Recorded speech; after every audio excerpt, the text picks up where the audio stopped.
Hi, everyone. My name's Tom Langan, and this is Something Good, the bite-sized podcast about anything and everything good, for goodness sake.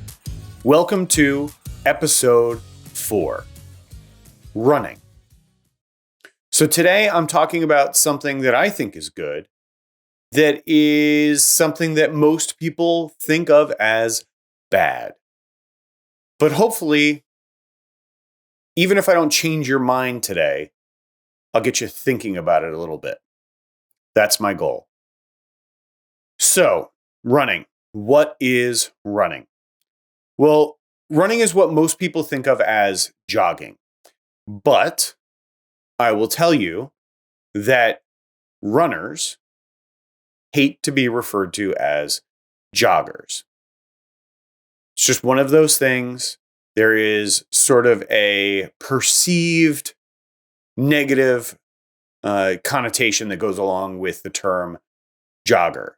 Almost like it's not a real sport. Kind of, I think a lot of runners feel that it sort of demeans the nature of the endeavor of running, that it's not a real athletic pursuit. It makes it sound like it's more like a hobby and not a sport.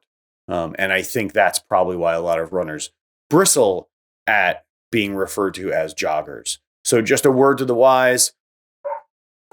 If you ever see somebody who's running, and there go my dogs barking in the background. I don't know if you can hear them, but they're barking downstairs because apparently they heard something really scary. I don't know. Anyway, runners really hate to be referred to as joggers. So I would recommend, if you know somebody who's a runner, don't ask them if they went for a jog. Ask them if they went for a run. Just a little word to the wise.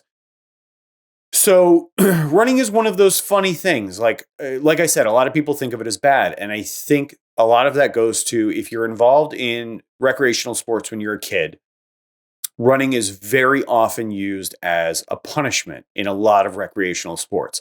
I know I grew up playing lacrosse and football, and running was part of regular practice for both of those sports, but running was also used as a punishment in both of those, in my experience, in both of those sports. Basically, if we had a bad day at practice, if we weren't working hard, if we weren't trying hard, if the coach wasn't happy with our performance, because of sort of our behavior or attitude or whatever the case may be, we ended up having to do extra running at the end of practice, extra sprints, extra distance runs, whatever the case may be. But running was very often used as a punishment in both lacrosse and football, in my experience, growing up. And so I think that's how a lot of people carry the idea of running into their adult lives. They think of running as something that is a punishment, not something that can be fun, not something that can be rewarding, not something that can actually be enjoyable. And I think that keeps a lot of people who otherwise might decide to go for a run or might take up running as part of their fitness routine, decide not to, because they think of it as a punishment. So there's this famous quote from Bart Yasso, who was, and I hope I'm saying his name right, that's just how it's spelled, Yasso. So I'm saying Yasso. I don't know if that's the correct pronunciation. If it's not, then I apologize. But Bart Yasso was the editor-in-chief, quite a well-known editor-in-chief of Runner's World magazine. And there's a famous quote from him that I'm just going to read to you and then talk a little bit about. And the quote goes like this. Quote, "I often hear someone say, 'I'm not a real runner.' But we are all runners. Some just run faster than others. I have never met a fake runner." And a lot of runners will tell you that, recreational runners, people that run as part of a group. Becky, my girlfriend, who you've heard me mention before, is a member of a running group called the Rivertown Runners, based down in Sleepy Hollow, New York. And she's been running with them for a number of years now. I have run with them a bunch as well. I've become a member of the group also. And any of the members of that group will tell you, if you run at all, you're a runner. They call me a runner, although I wouldn't describe myself as a runner. But yesterday I went and ran 7 miles with them. So I think by their standards, by their definition, and by most people's definition, I'm a runner, although I don't really describe myself as a runner. My real focus is running is part of what I do. My focus is on becoming a better triathlete right now. I'm young in the sport. I've only been doing triathlon for a couple of years, and this year I'm actually doing my first Ironman. So I'm excited slash nervous about that. But running is, like I said, just kind of part of my regimen. It's literally a third of what I do. I swim, bike, and run because that's triathlon. But yeah, they would describe me as a runner. So if you run at all, you're a runner, according to Bart Yasso, who is and who's a renowned and beloved figure in running sports. So take it from him. Don't even take it from me. If you run, you're a runner. He has never met a fake runner, and I would believe him. So that brings us to we now know, or we've described, kind of defined what running is. So then the question is, why should you run? Well, there's the obvious answer right off the bat. It's good for you because it is cardiovascular exercise, right? So you hear people talk about cardiovascular exercise. Basically, what running does is it elevates your heart rate and then it sustains an elevated heart rate for a prolonged period of time. Any endurance sport will do this. Cycling will do the same thing. But yeah, so it's good for you because of that. But it's good for you for a lot of other reasons too. It can also be good for you mentally. And that's one of the things that I find good about running, especially when I go out for a run on my own, which I do a fair amount.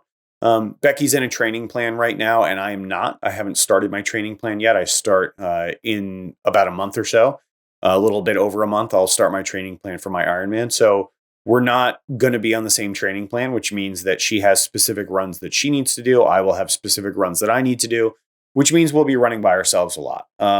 And so when you run by yourself, there's a couple of things that I think it does for me. I find it mentally challenging. You have to have those conversations with yourself when you're by yourself, convincing yourself that you need to keep going, getting through that hurdle of knowing the difference between hard and hurt, which is a thing that endurance athletes battle with a lot. Just because something's hard doesn't mean it's bad for you, doesn't mean it's hurting you. And it also doesn't mean that you are hurt, but you have to learn how to recognize when you're hurt. There's a difference between hard and hurt. And so it can help you deal with that because you have to talk yourself through the hard parts when you're running by yourself. The other thing too is I believe it or not, I know I just said I'm doing an Ironman this year, but I used to be a smoker. I used to smoke about a pack of cigarettes a day. And one of the things that I liked about smoking was that it gave me kind of a break. I've always been the kind of person that has found it useful whenever I'm working on anything to be able to kind of take 5, to walk away from it, to leave it for a couple minutes, especially if I'm becoming frustrated with something, if I'm finding something difficult. I find that walking away for a few minutes and giving myself the opportunity to bring my frustration down and reset a little bit really helps me in getting things done and achieving what I want to achieve. And actually, smoking used to do that for me. Now, I don't go for 5-minute long runs because that's not very useful as a period of time to go running for. Although if you're just starting out, 5 minutes is better than no minutes. So don't let that discourage you. If you've only got 5 minutes, or you can only run for 5 minutes and you want to keep going, do it. Go run for 5 minutes. But for me, I don't find running for 5 minutes a very kind of useful use of 5 minutes, but it is useful for me to go out, go for a run, spend an hour outside on my own, by myself, with my thoughts, clearing my head. It's a great opportunity to reset, especially if you're frustrated with something or you're struggling with something, trying to think through a problem or come up with a way to solve something. I've actually come up with some of the ideas for this podcast while I was running. So it's really a good way. It kind of helps me think. And it does that for me in the way that I used to use cigarette breaks for. So that's just one of those things. It was a funny thing. I thought that at the end of the day, that running ended up actually replacing a behavior or fulfilling the same kind of behavior that smoking used to fulfill for me. Um, there is also a social aspect to running. So I do a lot of runs by myself, but I do run with other people too. Like I said, Becky and I are both members of the Rivertown Runners running group. There are runners groups everywhere. If you have doubts about how to find one, I mean, social media is a great way. If you look around on social media, I guarantee you will find a running group in your area. If not, reach out to a local running store. If you just go to Google Maps and type in running shoes or running store, you'll find one somewhere in your local area. And if you reach out to them, I guarantee you, if they don't have a local running group, they know how to get you in touch with the local running group. So there are local running groups everywhere. It's a great way to expand your social circle, to meet new people, to, especially if you're just starting out running, to find a group that will support you, because it will be a struggle at the beginning. Until you get over those initial hurdles of being able to run a few miles at a time, of that kind of establishing that initial baseline fitness that you need to be able to run longer distances. It'll be a struggle for a little while, and running groups are a great way to kind of help you get through that initial struggle, because I think that's where a lot of people in any sport or any athletic endeavor, when people try to get in shape, I think that's where a lot of people start to fall apart, is when they hit those hurdles, those initial hurdles, establishing that baseline fitness, and they don't have a good support group around them. Those are the times when it's really easy to give up. So running groups are a great way to get you past that point, that difficult point when you're first starting out with running, and to make friends. Honestly, to make new friends, to expand your social circle, to meet new people. If you've just moved somewhere, joining a running group is a great way to meet people where you live now. Running is a great way to set goals and then see your gains toward those goals. You will see, kind of, as you get into a sport like running, at least this has been my experience, you see a lot of gains really quickly. If you keep at it, if you train intelligently, if you train smartly, if you follow a bit of a training plan or something like that. We just lost there we go. Lost the logo behind me. Sorry. If you're listening to this on audio, that didn't matter to you at all, but my computer screen that has the Something Good logo on me went to sleep. So just resetting that. Anyway, it's a good way, like I was saying, to set goals and see those gains. You'll see a lot of gains really quickly. You will be setting what a lot of people refer to as PRs, or personal records, or PBs, personal bests. At pretty much every event you race, at pretty much every distance you run, you'll set those over and over and over again, a lot at the beginning, which really is super encouraging. It's a great way to really measure your improvement, and measuring your improvement with anything, particularly with an athletic endeavor or a sport like running, is really, I think, beneficial, especially early on. So it's a great way to kind of see that you can set a goal and then subsequently achieve that goal. And ultimately, I think running for me has been a great way for me to be able to achieve things that I didn't think were possible. So when I started running as a sport, like I said, I ran in football. I ran as part of lacrosse when I was in high school, but then didn't run for the better part of 20 years. And then a number of years ago, when Becky joined Rivertown Runners, I started periodically going out for short runs, both with her and on my own. And a few years later, I've run several half marathons. My half marathon personal record is an hour and 44 minutes to cover 13.1 miles, which I'm super happy with. I think that's really good, especially for somebody like me who is never a naturally gifted runner. Also pretty cool for somebody like me who's a former smoker. and who has also had 2 knee surgeries. And that brings me to something else too that I just wanted to cover really quickly. I've had 2 knee surgeries. I've had 2 arthroscopies on my left knee to remove cartilage, torn cartilage, and so I don't have a lot of cartilage left. There's very little left of the lateral meniscus in my left knee, the piece of cartilage kind of on the outside of the knee joint, or the towards the outside of the knee joint, is probably the best, easiest way for me to describe it.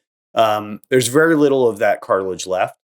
And after my second surgery, the doctor literally said to me, I wasn't allowed to run anymore. And I was kind of confused by that. And so I said, well, what do you mean I'm not allowed to run? And he said, let me paint a picture for you. If someone is pointing a gun at you, you can run. Otherwise, no running. And here I am almost 20 years after my second surgery. Actually a little over 20 years, since my second knee surgery that I had my freshman year in college. And I can run a half marathon. I have run a half marathon. And later this year, I will be running a marathon as part of an Ironman. And then I'm also signed up to run a full marathon by itself as an event in December of this year. So it really is, running is one of those sports where if you put in a little bit of time, if you put in a little bit of effort, and if you do it right, if you are capable, and believe me, it's surprising who can be capable of running. I know people who are well into their 70s who still run 5, 10, 15, 20 miles a week regularly. You can achieve incredible things and things you didn't think were possible. Like I said, I was told by a doctor I should never run again. I now can run a half marathon with no knee pain. And I think that's due in large part to the fact that I am very conscious of my running mechanics, and I try to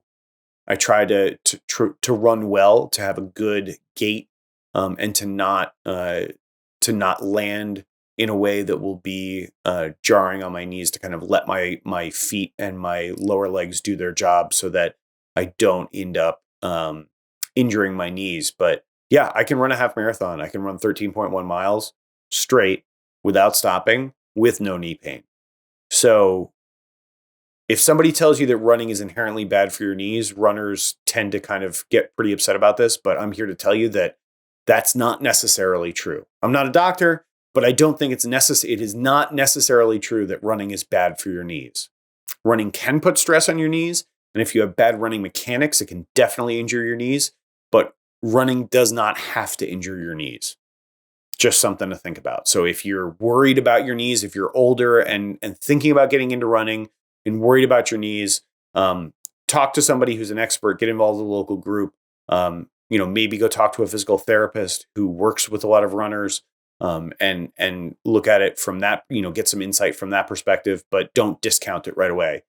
More people can run than think they can run. That's kind of the moral of the story here. So here's what I would encourage you to do. If you're a non-runner and you are physically capable of running, go try it.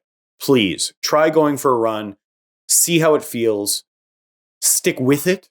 Don't just go once. Don't just go twice. Try it for a month and try doing it regularly. There's lots of plans that you can look up.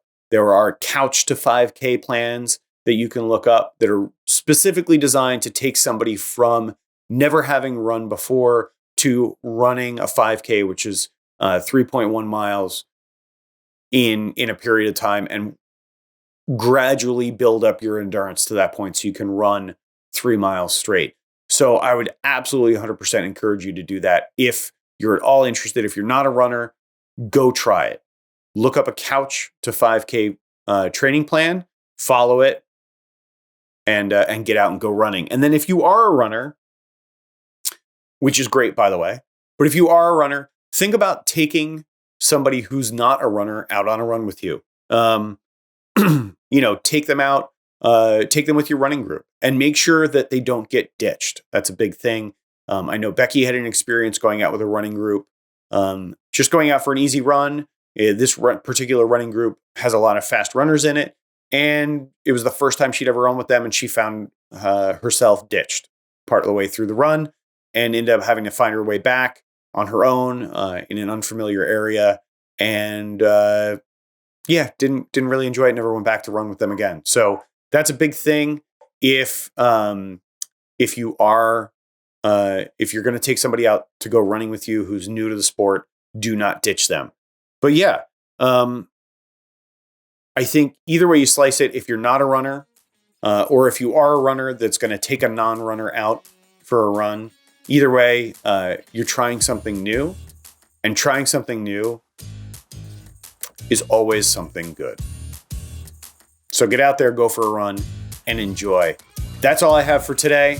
Thanks so much again for listening. This is Something Good, the bite-sized podcast about anything and everything good for goodness sake. I'll see you next time. I gotta go deal with my dogs.